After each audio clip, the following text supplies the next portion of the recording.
大家好，2021年王炸姐弟的作品一到开花结果了，一个风起洛阳，如火如荼地卷起了形同洛阳纸贵般的网络狂潮。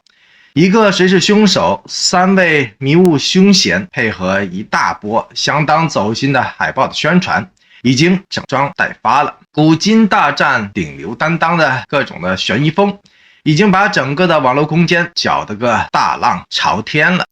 有意思的是，这种热炒或者说热潮，即便催化出了正反两面的不断的碰撞和互怼，然而呢，现代社会至少有一种恼人的看片看剧的通病，居然被一种神奇的悬疑才会有的力量给彻底治愈了。赵丽颖的《谁是凶手》的迷雾当中，同样的浮现出了一个悬疑，同时掺杂着揪心的隐忧出来了。这种悬疑与揪心所牵扯出来的好奇感，注定会刺激到所有的粉丝群体们，会追凶到底，欲罢不能的。如果您一路都在关注能量达人赵丽颖和王一博的话，您或许更加的期待他们能够开开心心的把握机会，奇妙的再续佳话，成功的野蛮得奖。那么热爱阳光和正能量的您，千万别忘了继续的点赞、鼓励、支持和示爱，并留下您满满的祝福和心愿。因为爱和陪伴永远都不是一句话，而是一份坚持和一个行动。首先，恭喜风起洛阳上线第3日就已经连夺了2连冠了，一个是猫眼全网热度榜连续2日的冠军了。另外一个则是在网剧播放指数上，那个已经连续7天霸占着冠军宝座的女心理师，瞬间被拉下了神坛了。同样的，风起洛阳傲娇的连续2日拿下了魁首之位了。有一种霸气就叫做王者来临。不过呢，话说回头，王炸姐姐5号的凶手现身，真的会有一种神仙打架的让人十分纠结的阵势了。我已经开心的跟大家分享过了，风起洛阳开播的时候故意延迟，结果让网络上的好一顿无良的差评纷纷的都落入到了心灵当中去了。吃瓜的群众们畅快的围观了一场浓浓敌意的折戟沉沙了。大家伙儿仔细一看，果然都是那些喜欢顶风作案的无良的黑粉们。因为发行方有心而为的这次的技术问题，风起洛阳延迟了近1个小时才推迟上线，结果影评平台上立马就涌现出了无数的1星的差评。恶浪汹涌，蜂拥而至，黑粉们的目的性十分的强烈，都是冲着王一博而来的。也就是说，只要是他的剧，先差评了再说。有趣的是，除了给王一博的剧都打满了1星之外，同样的，这波黑粉们却给了另外一部剧加上了同样干货欠奉的满5分的好评了。由此可见，饭圈的这股黑势力依旧在兴风作浪，依旧在肆无忌惮。娱乐圈横扫任何角落的清朗风暴之下，依旧如此的顶包作案，真的是此地无银300两，隔壁仇家不用想。没想到一个时间差居然可以一网打尽了。这一次跟着呢，这个全国首家的影评平台就被国家网信办直接的处罚了，约谈多达20多次的打假讯息，得到了吃瓜群众们的一致的好评和拍案叫好声。话说谣言大本营被整顿之后，稍稍的收敛之后，似乎黑粉的势力依旧在纠结当中。而这个影评平台这回打包假料，纵容水军冲击作品，被逮了个现金之后，这现象恐怕还是那一种有雷声没雨点的大动静。清流艺人们的日子看来依旧少不了这种捉贼的名场面出现，吃瓜群众们的瓜也少不了层出不穷的换样出新的。所以5号的谁是凶手同样是值得拭目以待的。言归正传，风起洛阳烧到8集之后，3大看点已经浮出了水面了。真爱的粉丝们带着瓜进场的话，更加容易增添一种看戏的趣味度和知识点出来了。第一就是悬疑了，而且还是悬疑的有些烧脑的那一种。悬疑剧情入木三分的话，就不容易让观众们出戏，只会让观众们产生出了一种欲罢不能的恍惚感出来，跟着呢顺带治好了各种的手欠快进的毛病呢。说实在的，新闻也是深受其害的，视频的所有的完整播放率就是频道生存的生命线了，快进的毛病只会让频道的推荐度大打折扣的。问题是，我也不可能把每一天的传播正能量的视频都打造成为一个个悬疑的剧本的，这的确让我每天都挺挠头的。话说，这出《风起洛阳》对不少人而言，真的不是茶余饭后的那种煲粥剧、家庭剧，因为这部剧的悬疑程度已经到了一种稍稍不注意，便有可能会错过了一个十分需要的细节了。从而呢，让后续的部分进入到了一个莫名其妙看不懂的剧情拐点当中去了，稍不留意就会错过了重点的这个要命之处，刚刚好戳到了一个现代人追剧都会有的一个共同的通病上了，那就是看到不喜欢、不在意、不上头的剧情或者说人物的时候，便会拿起手中的遥控器玩起了倍速或者快进了起来。偏偏这出《风起洛阳》让这些快进党们不但不能倍速或者快进，甚至还想一秒不落的清清楚楚的明明白白的追剧追下去。因为重点在哪儿呢？压根儿就没有线索。悬疑在哪儿呢？处处都是个问号了。因此，悬疑感完美的斩首这些快进党员们，只有老老实实的看下去，这些党员们才能捋顺整个故事的前后衔接、前因后果，才能够找得到其中的细节详情，真真切切的体会到追悬疑剧的那一种爽点，以及那么多条的明里来暗里去的烧脑的线索。更何况现在只是区区8集的部分剧情而已，这些快进党员们终于尝到了快进党的苦果了。若不仔细的去追剧的话，每一天都积累下来的一大堆的问号，试问又怎么样可能看得清楚和明明白白未来的走向的呢？所以说，风起洛阳悬疑满满的剧情真的是治好了广大快进党员们的快进的毛病，这一点风起洛阳算是杠杠的了。既然玩的就是悬疑感、悬疑剧，干脆就通过无数的悬疑梗紧紧的揪着快进党员们的心，紧紧的抓住快进党员们的眼球，重要的节点将它碎片化。风起洛阳算是玩转了，真的把所有的悬疑都做到了极致了。第二就是爱情线索了，而且还是爱得很相杀的那一种。除了刚刚所提到的悬疑感，如何让观众们专心致志的去追剧呢？编剧们有一点都玩得很转很溜的了，那就是一个千载不变的亘古的素材了，也就是爱情这个艺术创作永远都离不开的钻石般的素材了。爱情是永远不会过时的，天天都会发生的，甚至秒秒都在发生的永恒的话题。风起洛阳不仅仅将悬疑做到了极致，还将两对 CP 的故事走向也发展的相当的甜而不腻、爽脆可口。一对就是男女主高秉烛和武思月。说起这两个人，可塑性超强。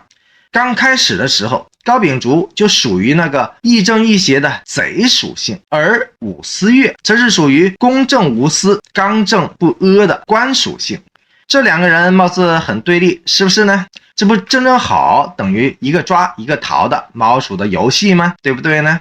结果呢，随着剧情的发展，在高秉烛看到武思月不顾个人的安危冲进火场救人的画面之后，居然他放弃了他离真相最近的一次的机会，转过头来跑回来，把已经在火场中奄奄一息的武思月给救了出来。将心比心，一直都是一副非要把高秉烛绳之以法的武思月，为了保证高秉烛不被擒，居然拿出了圣人所御赐的芙蓉牡丹令出来了，来替高秉烛保驾护航。说到这，是不是一种相爱相杀、惺惺相惜的甜蜜的味道开始融化了呢？开始带感了呢？另外一对就是百里弘毅和柳然了。如果说高秉烛和武思越是两只老狐狸的强的碰撞，激烈的火花，那么百里弘毅和柳然便是两个呆萌小白兔之间所孵化出来的呆萌的火花了。这两个人的人设呆萌感十分的爆棚，简直能把人笑死。为了查案，百里弘毅需要去一趟妓院，于是乎呢，柳然一脸懵懂无知的样子说，不是说要去妓馆吗？一起呀。于是乎手下的人立马就傻眼了，立马就俯身提醒说，您不太适合出入的。结果呢，呆萌的这个柳然一脸懵逼的反问说，为何不可？于是乎手下人又是一脸的无奈，无言以对了，只好用求助般的眼神看向说话管用的那个百里弘毅。结果呢，大家都知道了，同样呆萌的这个百里弘毅竟然也一脸的不可思议的反问回去了，为何不能呢？看到这，笑点都给他们两个实实在在的包圆了。这两个不经世事的呆萌的小傻瓜人设，根本就是让屏幕前的你和我强行化身成为了所谓的行走的百科全书了。这种的尴尬感、尴尬劲儿，很容易就带入戏了，也能够感同身受一把手下人的那一脸的无奈感了。结果呢，毫无意外的，到了妓院的门口，这个柳然小姐姐当之无愧的被拒之门外了。而百里弘毅刚刚进去，便被一众花枝招展的姑娘们接连的吃了个豆腐。呆萌木讷的表情换上了灰头土脸的出来了。所以说，风起洛阳的这两对 CP 的无情的碰撞，是紧张剧情当中的一张一弛了，属于甜而不腻型的软萌蛋糕了，让吃瓜的群众们的瓜也瞬间变得软糯可口起来了，这瓜看起来也格外的舒服了。第三，就是正装的演技了，惊喜与否虽然是见仁见智，但到位还是有的。一部剧的成功之处，除了剧情、悬疑、爱情、呆萌这些一张一弛必不可少的要点之外，还有一个重要的因素，那就是每一个演员的每一个演技了。剧中的一众实力派的演员们，新闻在这里就不必多说了，因为玉成玉香的演技就明晃晃的摆在那儿呢，都是有目共睹的。不管是黄轩还是张力、高曙光、张西林这些的老戏骨们，都在一开场就纷纷的带给观众们一波又一波的视觉上的冲击和深刻的印象了。而作为高流量化身的两个新生代的演员，更加吸引了观众们的注意力了。为什么我会这么说呢？因为不少人都会带着一种相当特别的望女成凤或者说望子成龙的心态去注意到他们，去关心到他们的，所以注意力就显得特别的集中了。其中一个就是宋茜了。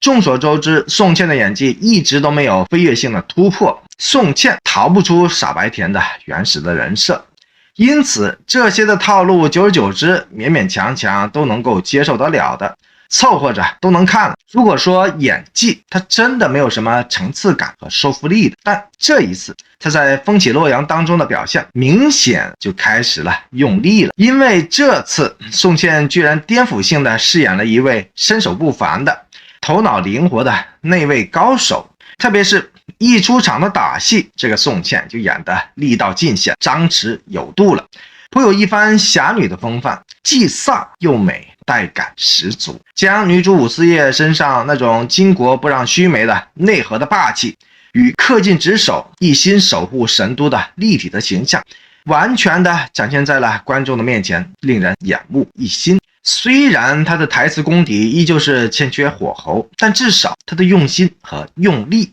已经让他有了很大的进步了，这是值得肯定的地方了。第二个就是主页中的主角那个百里弘毅的扮演者王一博了。很多的观众都很想说，王一博演的这个百里弘毅有些太木了。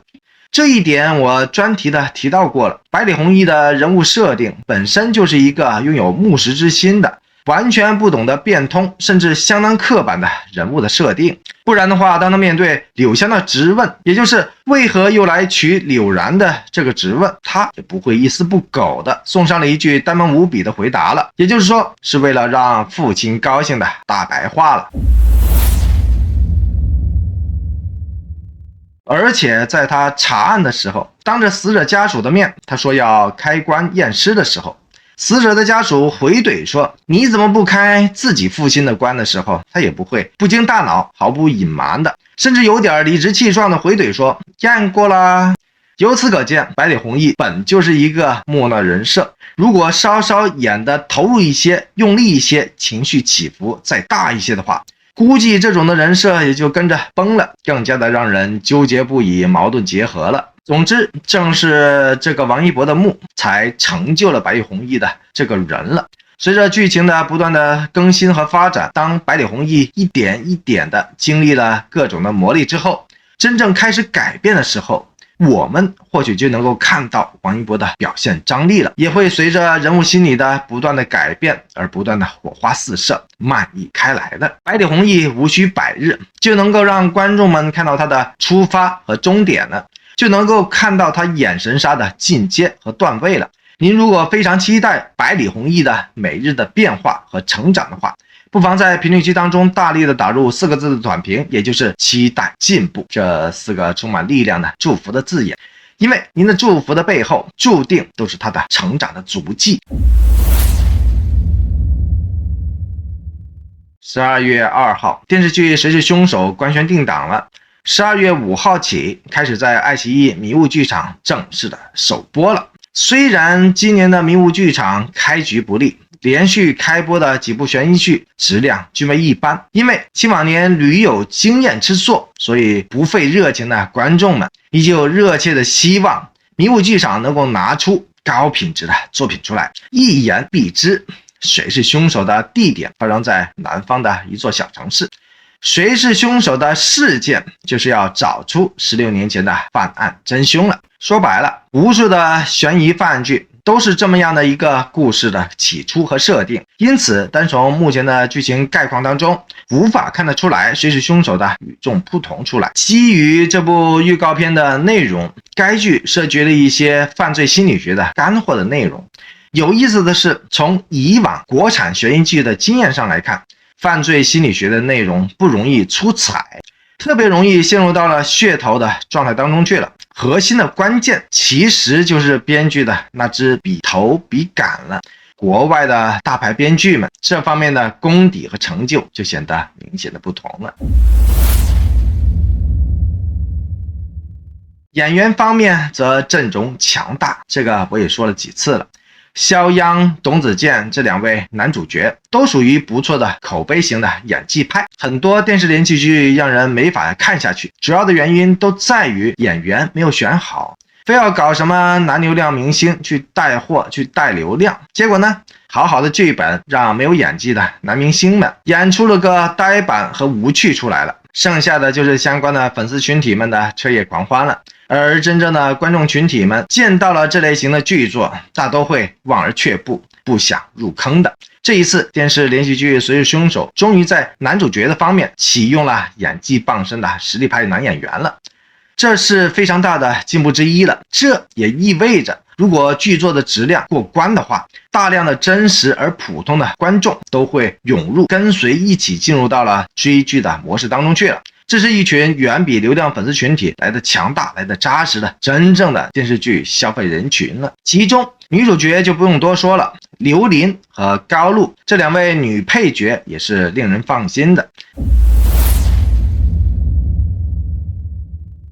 这2位的女演员在该剧当中属于女2和女3的存在戏份了。他们在以往的电视剧作品当中都各自证明了自己的演技了。其实最近几年真正的爆款电视连续剧没有一部是启用了流量明星的，包括高露所主演的《我是余欢水》，剧作在开播之前一丁点的爆款项都没有，因为没有那些眼神不在线、字母是台词的流量明星们的加持。结果呢，作品一经播出，李欢水这个角色立马就让大量的观众们感同身受了一把，一下子就火爆了起来。因此在演员选角这方面，谁是凶手还是有更高的追求的。当然了，谁是凶手的演员的布局，资方的考虑还是有不同的考量的。尤其是女主赵丽颖的流量的加入，这是要给电视剧提前引流的明显的表现了。对于这个赵丽颖自己而言，她就是要在同年龄段的女演员当中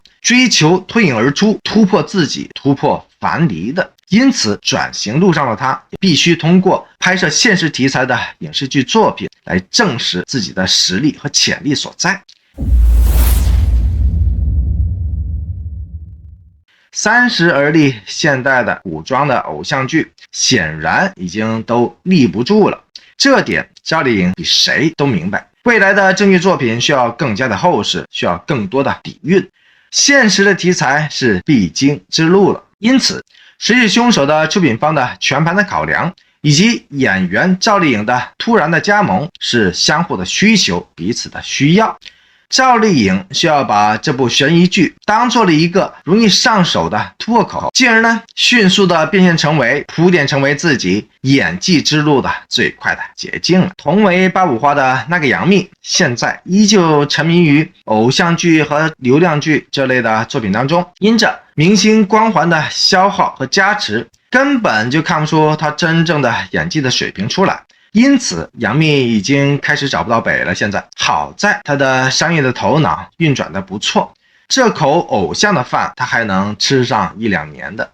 然并卵的是，只有真正进入到现实题材当中，正剧题材当中，才能够形成真正有效的转型的变现，才能够让观众们看到明星们所演的到底是流量还是偶像，到底是剧中人还是眼神杀。而真正成为剧中人或者说眼神杀的话，才是演员演技得到广泛认可的最快速的方式了，没有之一。流量粉丝们毕竟都是有年龄界限的，要赢得普罗大众的普遍观众们的认可，必须凭借演技说话，眼神杀说话，这才是真正的貌似沉默的，但是主导一切，而且没有年龄差的坚强的观剧群体了。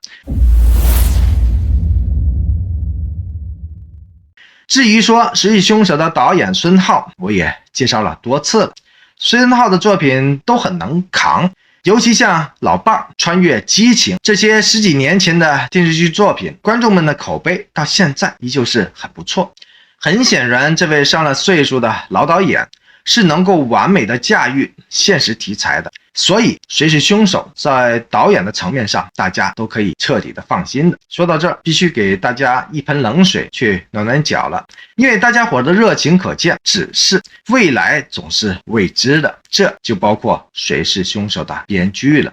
这部电视连续剧的编剧叫做孙悠悠，孙悠悠老师的作品有《恋爱教父之3个坏家伙》和《妖出长安》，前者的影评评分是 3.3 分，后者的影评评分是 4.8 分。说到这，您知道我想说什么了吧？我刚才也正提到了，如果您没有手痒快进，而且完美留意到的话，您就会明白，悬疑剧最大的考验，那就是编剧的创作能力了，而不是演员们的表现力，或者说导演们的掌控力了。孙悠悠老师以往的2部作品偏偏都没有带出高质量的观感出来，这我就不必多说了吧。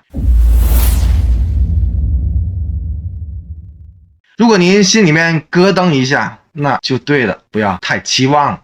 先用新闻预备好的凉水暖暖脚先吧，或者说你就干脆的在评论区当中大力的打入2个字的简单的短评，也就是祝福这2个有力的字眼。毕竟赵丽颖救场也是救出习惯的了，只有您的祝福依旧在，她的坎儿就能够妥妥的跨过去的。敬请留意，也敬请放心。最后，您无论是喜爱赵丽颖还是喜欢王一博，或者衷心的祝愿云匪夫妇王炸 CP 依然能够命格重聚，野蛮的拿奖，都欢迎您大声的点个赞、鼓个励、加个油或者喝个彩。因为您的所有的爱心、鼓励和支持，既是给出去的无形的能量，同时也是接过来的无形的能量。这些无形的能量可以汇集成为流动的长河，成为了浇灌天地人间的最大的能量场。这种能量场川流不息，从地上到天上，从天上到人间，可以点亮了全部的黑夜，给带来了所有的希望，更为让施比受更加的有福了。赵丽颖、王一博都是活水流动的能量输出体，